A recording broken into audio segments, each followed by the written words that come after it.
Deep in the wilderness of Tanzania, the Hadzabe Bushmen live with nature, not just in it. With no supermarkets, fast food, or even farming, their way of life depends entirely on the land. In this raw and eye-opening episode, we follow the Hadzabe as they show us what true survival means, eating whatever they can find to push back hunger. When the bush is your only grocery store, you adapt or go hungry. That's why you'll see these incredible people tracking wild animals, digging for edible roots, roasting small game over a fire, and even foraging for fruits and plants that most of us wouldn't recognize, let alone dare to eat. But this isn't just about food. It's about Hadzabe women in the wild, hunting techniques of true hunter-gatherers. Discover the remarkable strength and wisdom of Hadzabe women as they demonstrate ancient hunting and gathering techniques passed down through generations. Living in harmony with nature, these women play an essential role in sustaining their community, from tracking small game to foraging for edible roots and berries. Experience the daily life, survival skills, and resilience of one of the last true hunter-gatherer tribes in Africa. Step into the heart of the Tanzanian wilderness and experience the Hadzabe tribe's morning like never before. Watch as they prepare and enjoy a traditional wild breakfast using age-old techniques, fresh forest ingredients, and the spirit of community. This is not just a meal, it's a powerful expression of survival, culture, and connection to nature in the remote landscapes of northern Tanzania. Far from cities and modern conveniences, live the Hadzabe, one of the last true hunter-gatherer tribes on earth. While the men are often seen with bows and arrows chasing down game, the women of the Hadzabe tribe are equally impressive in their own right. Showing off ancient hunting and gathering techniques passed down for generations. Armed with digging sticks, sharp instincts, and deep ecological knowledge, these women head into the wild in search of edible roots, tubers, wild fruits, and even small animals. What makes their approach so captivating isn't just their skill, it's their attitude. They move through the bush with confidence, laughter, and a strong sense of community. They joke, tease each other, and even sing as they work, bringing humor and joy into the harsh world of survival. It's this fusion of practicality and playfulness that makes watching them both educational and deeply entertaining. Every movement, every gesture tells a story of resilience, tradition, and a deep connection to the natural world. These women aren't just surviving, they're thriving in one of the most untouched ecosystems on Earth. Their knowledge of medicinal plants, animal behavior, and edible species is unmatched, and all without any formal education, just pure, lived experience. In a world where modern life often pulls us away from nature and community, the Hadzabe women remind us of a deeper truth. The wax and larvae. Bow and arrow tracking the hive. The hunt is physically demanding. You follow the bird's song through dry savanna, rocky hills, and thick brush. The Hadzabe move with quiet confidence, reading the land like an open book. Tracks, scents, tree scratches, insect sounds, every detail holds meaning. When the hive is found, it's often high up in a baobab or tree hollow. Without hesitation, the men craft a fire torch and climb barefoot, smoke billowing upwards to calm the bees. Harvesting honey the hard way. What comes next is a mix of courage and precision. With bees swarming, the Hadzabe extract chunks of dripping honeycomb by hand, often enduring stings with little complaint. It's raw, wild honey, sweet, smoky, rich, and unlike anything from a store. They share it right there under the tree, laughing, resting, savoring. Everyone gets a taste, elders, young hunters, even the children who've come along. It's not just food, it's fuel, tradition, and a source of pride. Living with the land. The rest of the day is spent walking and foraging. Sometimes, they find more hives. Other times, they gather roots, tubers, berries, or hunt small animals. Everything is used. Nothing is wasted. Sitting by a fire at sunset, the honey gathered that day is sometimes mixed into a simple dish or shared again with nearby families. There's singing, storytelling, and quiet reflection. Deep in the wilderness of Tanzania, the Hadzabe Bushmen live with nature, not just in it. With no supermarkets, fast food, or even farming, their way of life depends entirely on the land. In this raw and eye-opening episode, we follow the Hadzabe as they show us what true survival means, eating whatever they can find to push back hunger. When the bush is your only grocery store, you adapt or go hungry. That's why you'll see these incredible people tracking wild animals, digging for edible roots, roasting small game over a fire, and even foraging for fruits and plants that most of us wouldn't recognize, let alone dare to eat. But this isn't just about food. It's about Hadzabe women in the wild, hunting techniques of true hunter-gatherers. Discover the remarkable strength and wisdom of Hadzabe women as they demonstrate ancient hunting and gathering techniques passed down through generations. Living in harmony with nature, these women play an essential role in sustaining their community, from tracking small game to foraging for edible roots and berries. Experience the daily life,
At first light, the Hadzabe of Tanzania rise with purpose.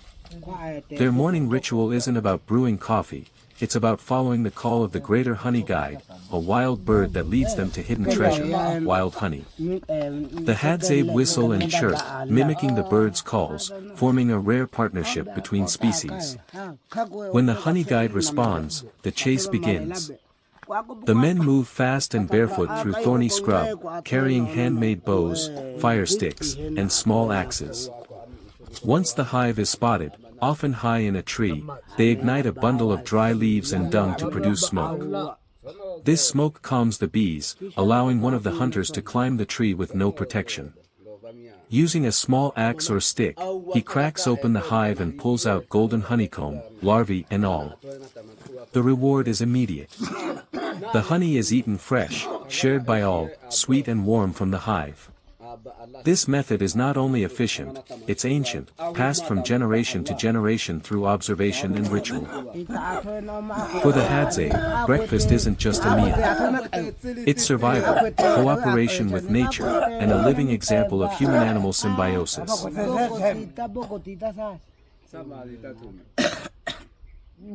Tengi ngalunen ukwabi paana ako te kusi ina meta anga lichata atet achichia tanga licha ukwabi ili itamikena nota ato mokuchu ukwabi. A full day of honey, side by side with the Hadzabe. 1. First light, 5:30 a.m., waking to wing beats. Dawn in the Lake Ayasi Basin is violet blue and cold. The Hadzabe fires have burned low during the night, and all that remains are faint red coals in shallow ash pits. Long before the sun edges over the acacia tops, you hear the first click-toned whistles the Bushmen trade with a feathered ally, the greater honey guide, indicator. Chick chick chee chee chee. That teasing chatter cuts through the hush and every hunter's head lifts. The bird is announcing it has found a hive. Now it wants to hire humans to break it open. 2. The pact with a bird, 6:15 a.m., setting off. No written contract is older than this pact. The Hadzabe give the honey guide the wax and leftover comb. The bird gives the tribe calories they cannot reach without rope ladders or axes. A quick breakfast of baobab fruit pulp and a swig of smoky water from a goatskin bag, and the party of 4 men, 2 boys, and a grandmother, the clan historian, slips into the thorn scrub barefoot. Gear, a single stone-headed axe, 3 sinew-backed bows, a tinder pouch of dried grass, and little else. Navigation, entirely by ear. When the honey guide flits ahead, it pauses on a branch, flutters its wings, and calls until the men catch up. If the humans dawdle, it sulks and disappears. 3. Trail craft, 7:30 a.m., reading invisible ink. While following the bird you learn to read an alphabet most outsiders never notice. Sign what it means.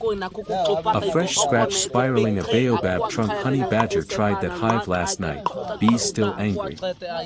A damp ash ring at a tree's base. Another Hadzabe clan harvested here 3 days ago. A faint hum at ankle height. Wild apathy scouting new nest sites. The hunt is a moving classroom, children are quizzed in real time. Miss a clue and an uncle taps your shoulder, repeats the click for look again.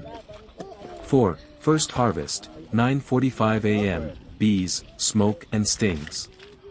The honey guide finally circles a weather-cracked baobab. The hive entrance is a slit 8 up. Fire, a boy twirls a hardwood drill in a soft baobab board. Within 2 minutes a coal is tipped into dry fibrous bark. Smoke, bundled grass is lifted like a torch as a climber walks, the trunk using V-notches cut by ancestors decades earlier. Extraction, with the axe he pries off a honey-heavy plate of comb. Bees pour out like sparks. Stings are inevitable. The climber rubs ash onto welts but never curses. The Hadzabe tell children that angry words chase away the honey guide. On the ground everyone tears fist-sized gobs of comb, chewing wax, larvae, pollen, and sun-warmed honey in one sweet, protein-packed mouthful. A palmful is left on a branch for the bird, it darts down the instant the group steps back. 5. Midday interlude, 12:30 p.m. Shade, story and repair. Under a rock overhang the hunters nap. The grandmother plaits a bowstring of giraffe sinew while telling a myth. Long ago the bee fell in low.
Waham.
Waham.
Bye.